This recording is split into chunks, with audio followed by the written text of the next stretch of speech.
Grievers and Groovers, how are you doing? We made it through Christmas. Yes.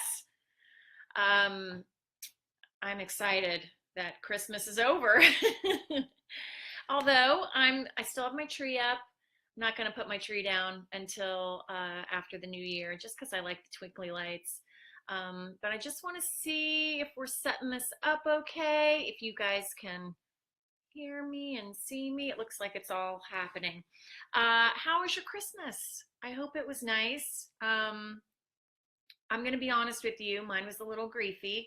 I was definitely kind of missing my parents a lot because I just feel that it's inevitable that you're going to be reminiscing about Christmases past and thinking about those kind of memories and all of the things that are, if you're lucky, if you're really lucky like I was with my parents, they make it all happen. They make the holiday happen and provide you with those memories that you take with you for the rest of your life. And it's been it's been griefy, and I've just been feeling all the feelings. But I definitely found myself, judging myself because it's been 5 years since my mom died and like a year and a half since my dad died. And I'm just like, come on, man, it's been a few years and toughen up. Let's just keep going. And why are you dwelling in this sadness? But then I just thought, well, no, I'm not dwelling in the sadness. I'm just sad. It's sad when your parents die if you were close to them, and both of them were my best friends.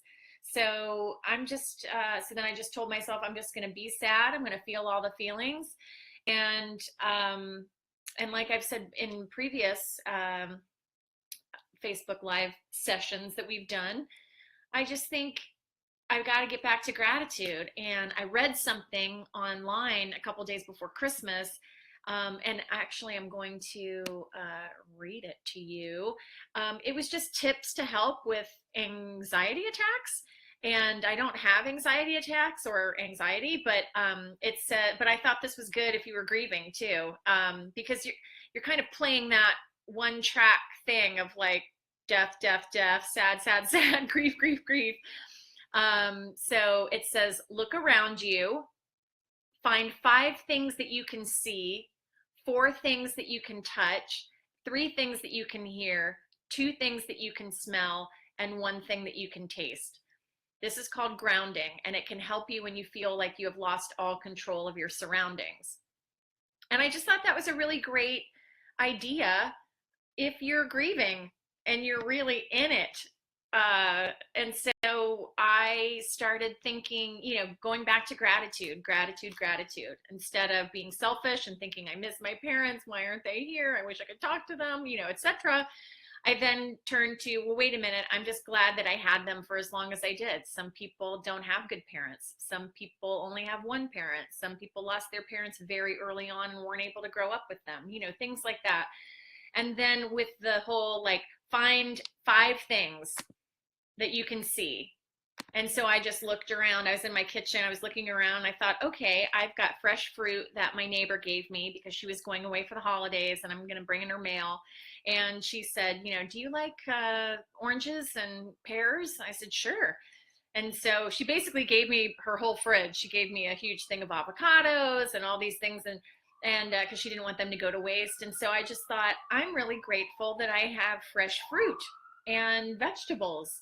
And then, going further, my refrigerator, I'm happy that a refrigerator works and that I've got the money to pay the electric bill in order to have the refrigerator working. I mean, it's all of the minutia: cold running water, hot running water, clean running water, little things like that. And that helped kind of get me out of that griefy funk. And don't get me wrong, I was in the griefy funk. I felt it. I ate my feelings. I binge watched The Crown on Netflix. So, hi, Casey. Oh, I miss you, Casey. How are you? So we're just talking about our Christmas and how you get through from missing your loved ones at the holidays. And my grief therapist calls it cognitive override. That's our word for today, kids. Cognitive override. And it's just kind of choosing a better thought, or, I mean, some people joke CBT, cognitive behavioral therapy. I say choose a better thought. That's the CBT therapy that I also enjoy. And again, it's getting out of your own pain and just thinking, well, what do I do have? Things would be so much worse if I was feeling this grief and I was homeless, or if I was feeling this grief and I wasn't healthy. Casey says she misses me too. Yay, love. But my Christmas, I had some really good friends. I had my friend Natalie from England. She sent me a package, and it got here in time, so I put it under the tree, and she said, I just wanted to send you a little something, just a little goofy something, so that you'll have something to open on Christmas morning. And then Natalie is my friend in England, who, I mentioned this before, when right after my dad died and I was going through such a tough time, she would actually wake up an hour before she had to go to work in England, because they're 8 hours ahead. And she would get up an extra hour early so she could Skype with me just to, check in. And it's making me a little emotional. It was so sweet of her. I was just like, look, we're friends, but we ain't cousins. Like, nobody gets an hour earlier from me if I've got that to sleep. So love my sleep.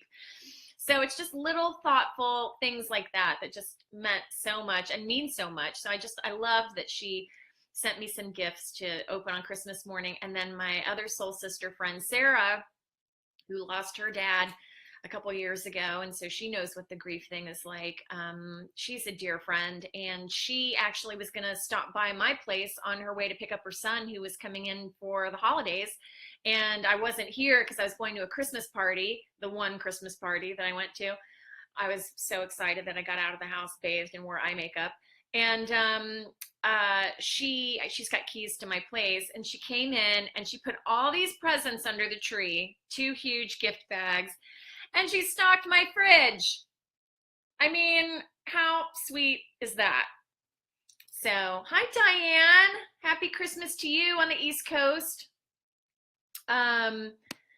What is Casey saying? Natalie's amazing. I love you, but yeah, I know, right? Casey's like, I'm your good friend, but I'm not going to wake up an hour before work just to talk to you.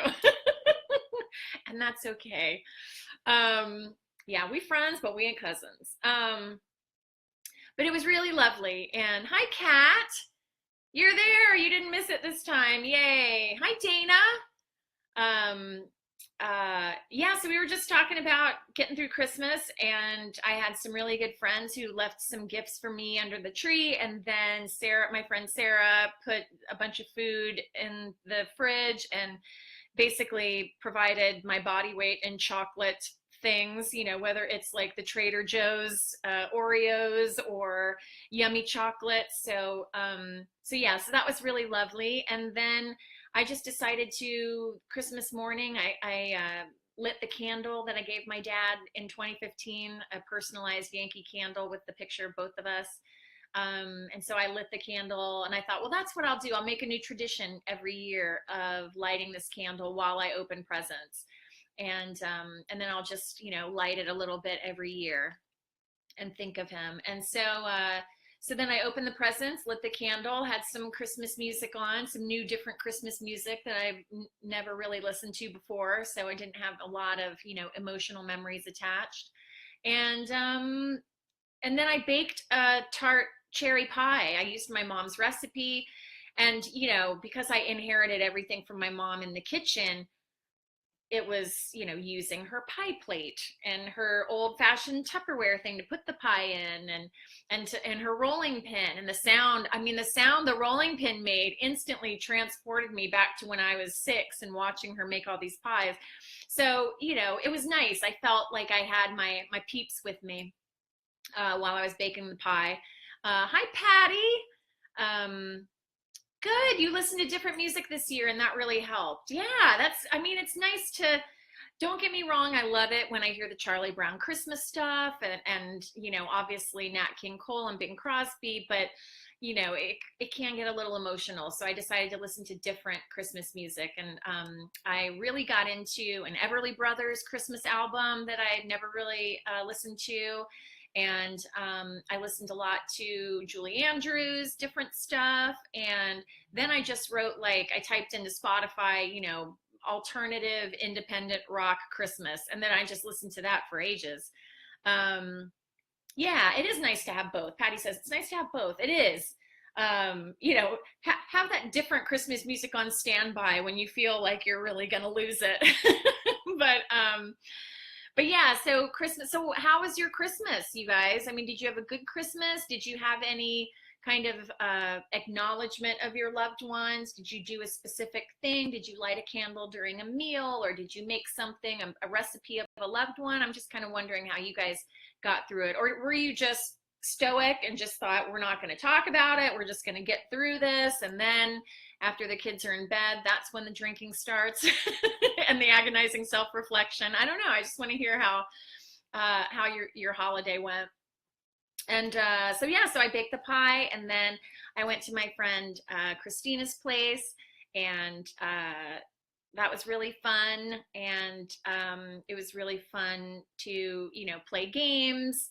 Like it was kind of a charades game. It was called a game called Nouns, which I'd never played, so that was kind of weird and fun.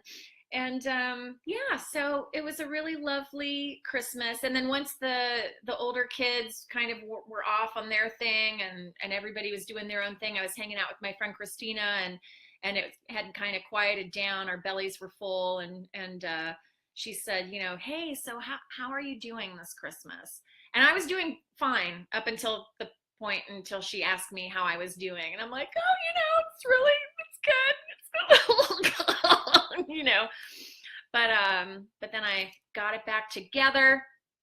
And that's the thing. It's just like when someone asks you, or someone wants to give you a hug, and you're like, hugging me is going to make me cry more. Casey says, Beth put a lovely wreath by my dad's grave. Oh, that's lovely. I stoically ignored all thoughts of him. Well, look, ain't no judgment here. Sometimes you just got to do what you got to do to get through the day. You know, you're just like, I'm not going to allow myself to be upset. Christmas, okay. But I do feel relieved. Does anybody feel relieved that Christmas is over with? It's almost like the anticipation and the buildup of, like, my loved ones aren't here. I'm going to go through Christmas. And now that it's over, I just feel like, phew. Dana says, I teased Dave and Andy that they take bets on when I'll start crying watching It's a Wonderful Life. And at 8 minutes 12, I started. That's a new record. Well done, Dana. Congrats for that 8 minutes. Oh my gosh, that's so funny. Dana also said a friend posted that she had boiled custard, much better than eggnog, that my grandmother made, and it brought back so many memories. Boiled custard. That's interesting. I've never heard of that. But if it's like eggnog, I love eggnog. I've got a little eggnog here, actually. I was gonna give a little toast at the end of the Facebook Live, but maybe I'll do it now since you brought up eggnog.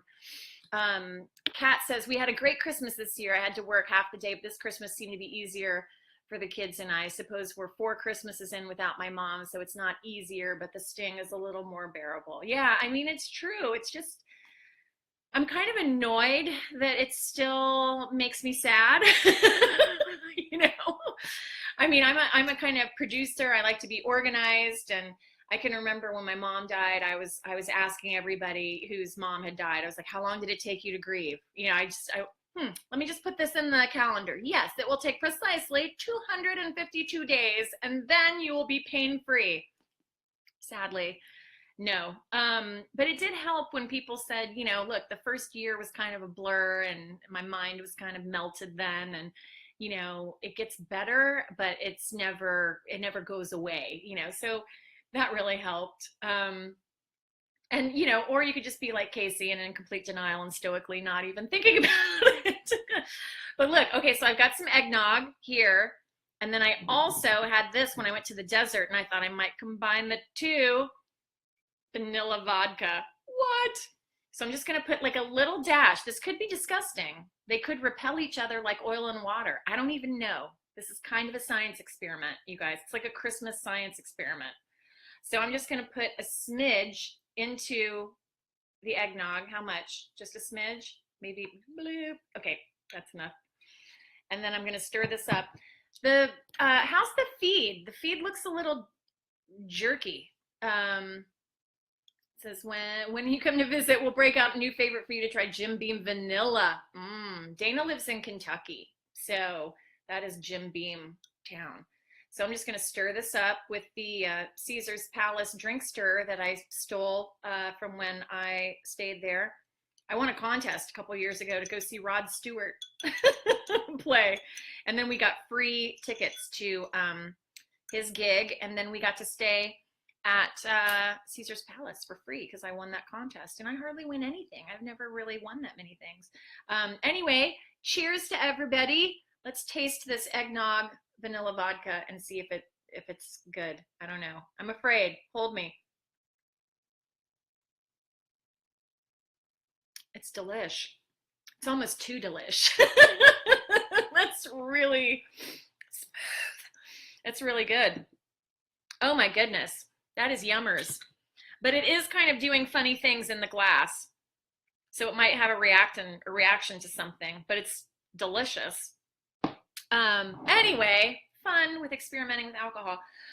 Kids, don't try this at home. Please be 21 and older. What else we're going to talk about?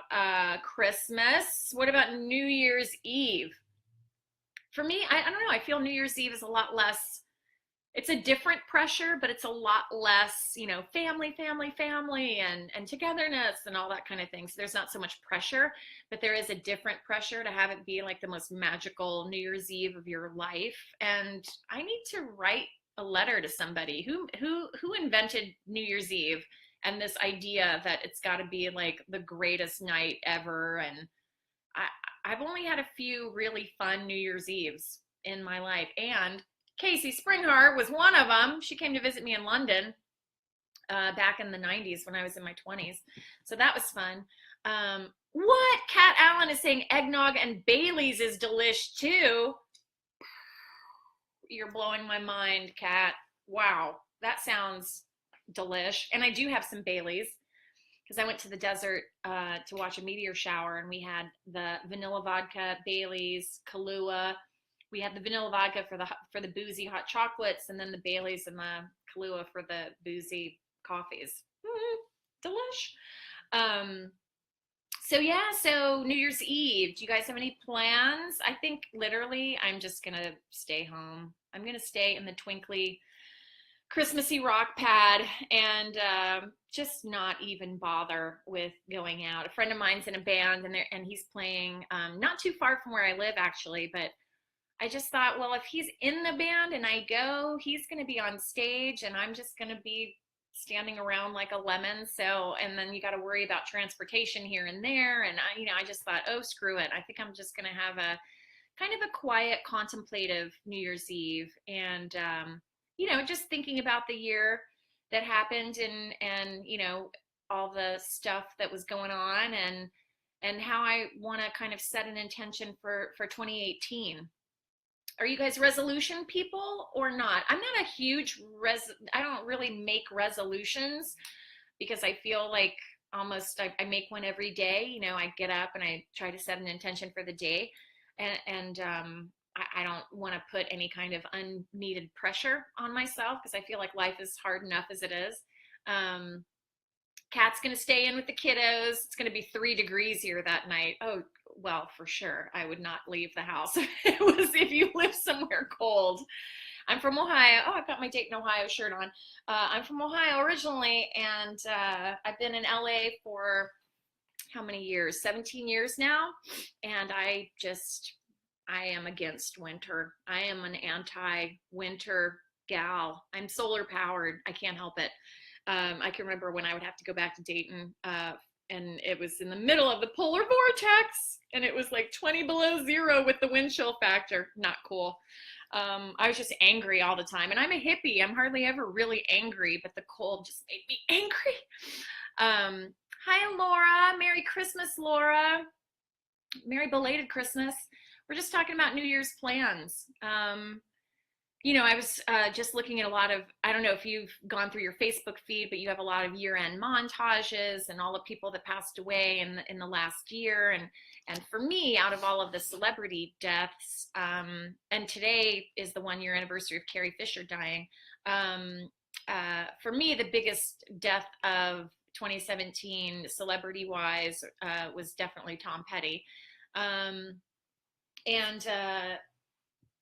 but then I remember, you know, the years that my parents died, when I would see all these year-end and reviews things, I would be like, they didn't put my mom's picture up.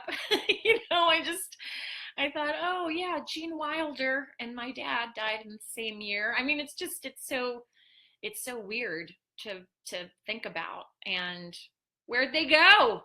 And it's just so strange. I mean, I do feel that our loved ones are around us, just kind of in the next dimension, and that when we get really, really sad about missing them, and you know, when we're really in the grief, that's when they are kind of closest to us, or as close as they can be, because that's why our feelings are so intense, because we can kind of feel their energy, and we miss that, and we long to have that with us. And but then you do the cognitive override and you think, well, you know, they can see what's going on, they know what's going on, it's just, you know, it's just a bummer that I can't, you know, talk to them. They see it all going down. But it's just man, wouldn't it be great if we could have like a cosmic telephone, and then just, you know, call our dead rellies. I wish I could have called, you know, my mom, my dead rellies, when I was making that pie, because I couldn't figure out like if she wrote the right time on the recipe or not. It was slightly underdone. So I went ahead and stuck it in a few minutes longer. But man, I would love to have the cosmic telephone. Kat says, why lie to myself? I'll never keep any resolutions. Well, that's it. I mean, why set yourself up for disappointment from the get-go when the new year comes around? But you know, I usually, there's this worksheet that I found online, and it talks about kind of a year in review, and it asks you questions that you normally wouldn't think about, you know, like, for example, when I ask you, you know, what were some of the highlights of your year? You're just kind of like, oh, well, I don't know, maybe that trip to Hawaii or whatever. But this worksheet says, you know, what personality trait that you have, what came in the most handy, you know, what did you find most helpful, that helped you get you through the year? Or I'm trying to think of some of the other questions, because I haven't gone through it this year yet. I'm going to do that on New Year's Eve, but I went through it last year on New Year's Eve. And, you know, it just said things like, what skill did you learn? What new thing did you learn? Or what surprised yourself about yourself last year? And of course, when I was doing this last New Year's Eve, that was the first year of, you know, the aftermath of my dad dying. And so it said, you know, what new, it's something like, what did you experience for the first time in 2016? And I just wrote down, you know, being at the deathbed of a parent, you know, because my mom died just out of the blue. So there was no kind of hospitalization or anything like that. And then with my dad, he was hospitalized. And then, you know, because he had sepsis, he was, you know, dead 6 days later. It sounds even weird even saying that in your outside voice, but yeah, I'd never experienced that before. So, hi, Patty. Happy Christmas to you. So yeah, it's just one of those things where, you know, I like to take stock of the year, and you know, give credit to yourself for the things that you did, and if you were grieving someone this year and you managed to kind of keep it together, I mean, I think that's a huge feat. And hi, Beth. Oh my goodness, a lot of my friends are popping over. I miss you guys. So yeah, we were just talking about getting through the holidays, and talking about New Year's resolutions, and, you know, reflecting and looking back at the year. And you know, I say, don't, if you're grieving, don't judge yourself, even though I was judging myself, because I was like, why am I so upset this Christmas as opposed to last Christmas? And why, you know, and the thing is, you know, I then had to kind of erase all that and think, well, you know what? I'm not going to judge myself for feeling sad for missing my loved ones who I had my whole life. You know, it's only been a few years, and that's okay. And it's not like my grief has prevented me from, getting up in the morning, bathing, going out in society. And, I've been trying to run a business, and I've been doing it. I've been running Good to Go and doing these fun Facebook Live sessions to talk to you guys and connect with you guys. And so, I've been busy, so it hasn't prevented me from living my life. It just so happens that it's kind of a griefy, sad Christmas, and that's okay, So I had to keep telling myself that cognitive override. It's okay to feel all the feelings, and But as long as it doesn't get to the point where I'm a complete professional shut-in, and it hasn't gotten that point yet. Although I am going to be a shut-in on New Year's Eve. So I don't think I want to leave the house. I want to go out. But I'm going to wrap up here soon. But I wanted to know, do you have any kind of words of advice going into the new year, or how are you feeling? Are you feeling confident? Are you feeling happy? I hope you're feeling positive going into the new year. I know that, politically things are a little crazy town right now. And so I think that all we can do, because we all feel so helpless as to what's going on, is to be able to control what we can control. And that's our kindness. That's our hearts, and if we can just go out and be kinder. I think Dana said that one of her resolutions was going to be, to try to be kinder for 2018. And, I think that's a great resolution. I just saw a thing on the news. It was a little clip about these two women who decided to do one act of kindness every single day. And, they actually went to the nth degree and would volunteer every day or take a bag of cookies. Actually, they were saying they baked cookies for every single group of people, whether it's senior citizens or firemen at the firehouse or the person at their local Walgreens, just to have an act of kindness. So I love that idea. However, technically, I don't know if I would have the energy to do something like that. But because I'm a hippie, I do feel like, you're kind every day to all the people. We're here on the planet to share our light. So when you go to the grocery, I always talk to the cashier and say, how's your day going? Or the person at the deli counter making a sandwich for me. I'm like, how's your day going? Look at their name tag, say their name, and ask them what they're doing and how they feeling, and all that kind of stuff. So just share your light wherever you go. This all doesn't count while you're driving. Especially because there's so much traffic in LA. I'm just like, oh. But I feel like I can let out any kind of anger or negative feelings while I'm driving, because no one is affected. It's just me and my car and my own personal issues. Kat says, I'm just carrying on day by day. Yeah, some days are easier than others, but we're all in it together. It's so true. We are all in this together. It takes a village, and reaching out to your friends and just saying, hey, I'm having a crappy day, and just listening. Just when I went over to my friend Christina's place, just having her listen to me, talk about why I was feeling sad, and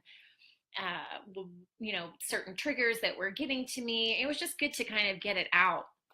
But it was funny because I'd been on my own. And so as soon as she asked me how I was doing, and it made me emotional, but I was just like, well, she's kind of the first person that I'd seen other than my neighbor around Christmas. So of course, but it felt good to get it out.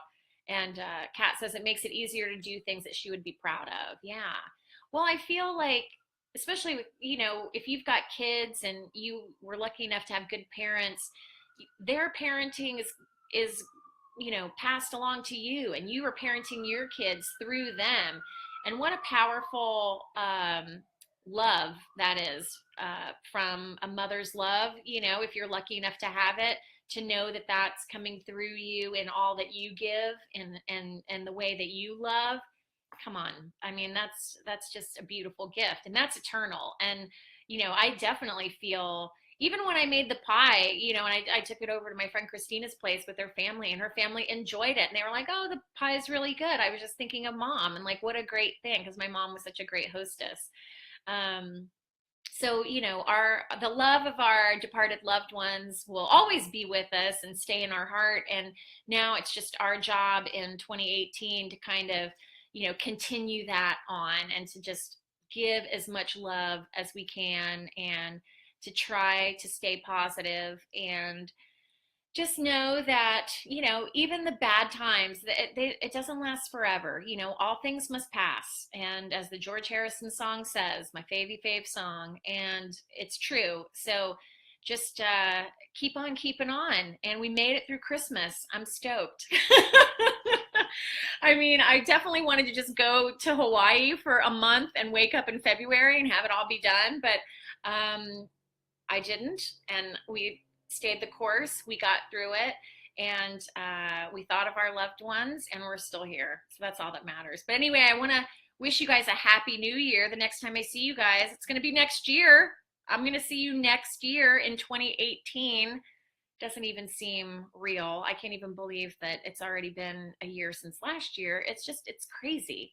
And I hope that you guys stay safe, and hope that you're gentle to yourself and you take care of yourself. And I really appreciate you guys tuning in and sharing your stories, because that's the thing too. It's like when you guys share how you guys are getting through, and any kind of tips that you have, that helps me. And it also helps other people, who are going through the same thing. There are lots of people that, watch these, Facebook lives, but don't actually, join in and participate, but they might go back later and watch it. And it might, one of your comments might help them. So it's all down to you guys and your participation. So I appreciate it. And also 2017 was an amazing year for Good to Go. So thank you for all of that. I want to thank Real Simple Magazine for publishing my article. That was a huge boost to my small one-woman company. So thank you to Real Simple, and thank you to all of you who decided to make the ballsy choice of getting your advanced planning in order, because I'm telling you, none of us are guaranteed a tomorrow. I just read in the paper, there's a famous deli here in Los Angeles, Canner's Deli, and one of the owners, who was only 58, died yesterday. He had a heart attack, and it just came out of the blue. So here's the thing, none of us know when our number's up. So it's good to have the advanced planning and have our wishes in writing, but it's also good to talk to your loved ones about what your wishes are. And not just your wishes, but just talk to your loved ones about how much you love them, and that that they love you. That's the good stuff. That's the stuff that's eternal, that'll stay with you and them. So we got to raise the vibration. Hey, Melanie from Cape Cod. We're just wrapping up. So I just want to wish all of you happy holidays, happy new year, and cheers to you for 2018. Clink. And thank you. Smooth eggnog. I'll talk to you guys soon. Next Wednesday. It'll be next year, a couple days after New Year's Day. So hope you guys have a safe and happy holiday. And I love you guys. And I will talk to you next week. All right. Take care. Bye.